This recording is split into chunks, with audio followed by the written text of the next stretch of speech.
Have you discovered that money reacts like a well-trained animal and only obeys those who can invoke it with the proper vibration?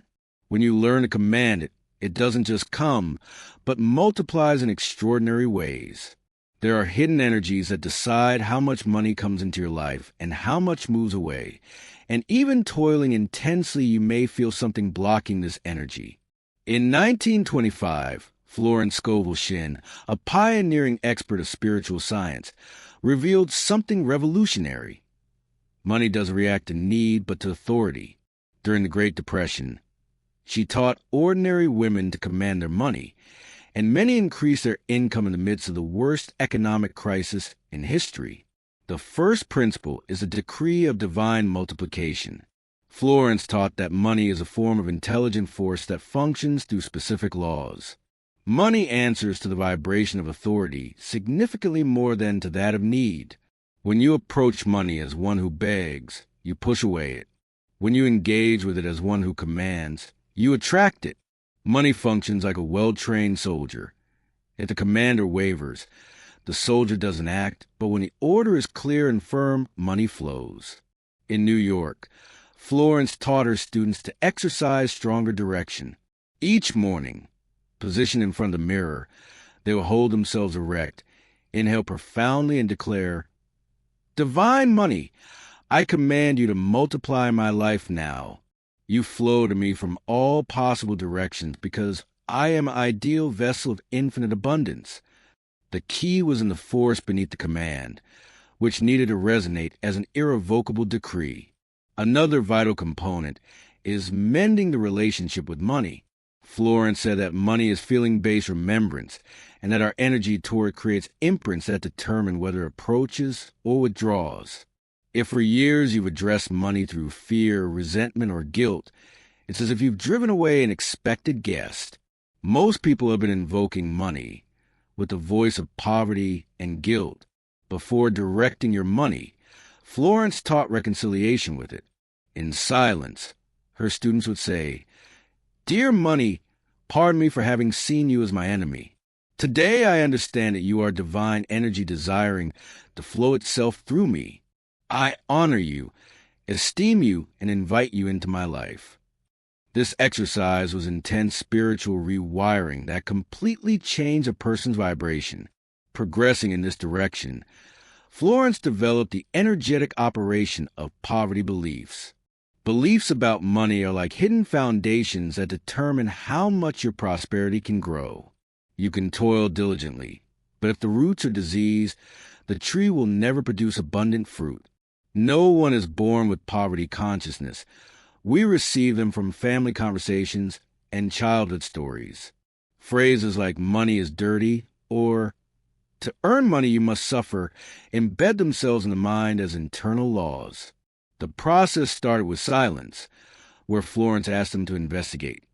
What belief about money have I adopted and still carry? Once discovered, they would say, "This belief is not mine. I give it back." My mind becomes clean and open to receive the divine truth about abundance.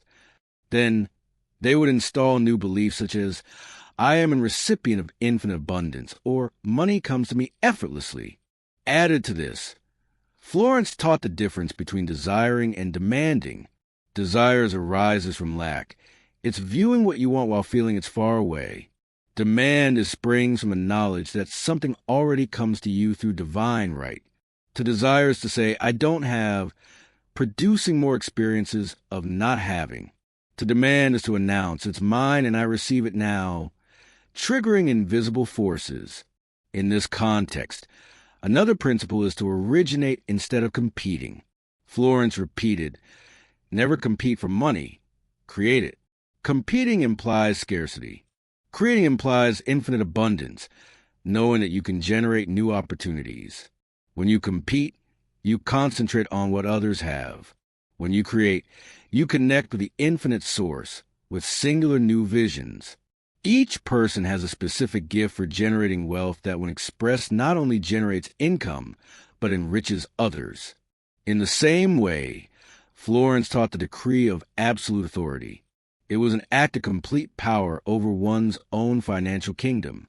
The decree was, By my divine authority as heir, the creator of all abundance, I decree that my financial reality transforms now. I command that all invisible forces work to multiply my money perpetually. The difference lies in recognizing that the power to transform is already within you, and upon speaking it, the universe moves to obey. Additionally, Florence taught the spiritual plan of your abundance. The universe needs precise directions. It was about specifying how much, how, when, and for what you would receive. Her students dedicated a daily moment to answer, how much money do I want? From what sources? How do I want to experience when receiving it? The more details, the easier for the universe to create. The design must be formulated from a consciousness of shared abundance. Keeping this in view, the last step is to maintain prosperous consciousness. Activating abundance is the first part. Mastery lies in preserving it. Maintaining requires constant focus, maintaining the internal state that summons it. This state is built from gratitude, certainty, and openness to receive. A key principle is to begin each day with anticipatory gratitude, not only for what you already have, but for the abundance coming. When you offer appreciation in advance, you give the universe a signal that you've already received. Another practice was to mentally sanctify all money seen circulating, preventing envy from polluting your vibration. It's worth noting that generous contributing was essential. It was about supporting causes that expanded abundance in the world. Giving with joy was like seeding in fertile ground.